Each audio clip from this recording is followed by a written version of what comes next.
சிதம்பரம் காட்டுமன்னார்குடி சாலையில் சிவாயம் கிராமத்திற்கு அருகில் உள்ளது புதுப்புலாமேடு கிராமம். இங்கு கூத்தபெருமாள் ஆலயம் உள்ளது.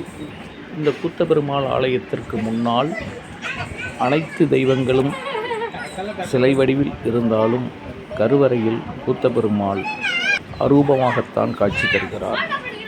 இதுவே இக்கோவிலில் மிக சிறப்பு வாய்ந்ததாகும். ஹரியும் சிவனும் ஒன்று என்பதற்கு இந்த கோவில் ஒரு உதாரணம். இங்கு பூஜைகள் மிக வித்தியாசமாக நடைபெறுகிறது. பூஜை செய்யும் பொழுது அர்ச்சகர் தன் வாயில் துணியை கட்டிக்கொண்டு மந்திரம் எதுவும் சொல்லாமல் பூஜை செய்கிறார். அதற்கு காரணம் உண்டு. அதற்கு வரலாற்று சான்றுகளும் உண்டு.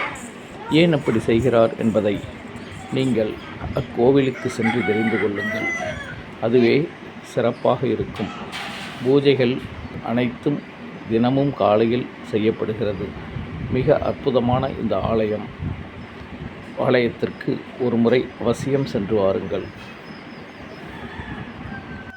இப்படிப்பட்ட கிராமப்புற ஆலயங்களில் பல சிறப்பு வாய்ந்த ஆலயங்கள் உண்டு. அவைகள் ஒவ்வொன்றாக நான் வழங்குகிறேன்.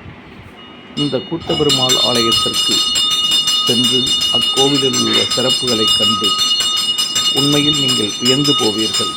சிதம்பரத்திற்கு பக்கத்தில் இப்படி ஒரு கோவிலா என்று. மிகவும் பழமை வாய்ந்த இக்கோவிலை நிறைய பேருக்கு தெரியறதுக்கு வாய்ப்பில்லை. ஆனாலும் இக்கோவில்களை வெளிக்கொண்டு வருவதுதான் எங்கள் வேலை. சிதம்பரத்திலிருந்து வெறும் 10 நிமிடம்தான் இக்கோவிலை அடைந்து விடலாம். அவசியம் இக்கோவிலுக்கு சென்று புத்தபெருமாளின் ஆசியை பெறுங்கள்.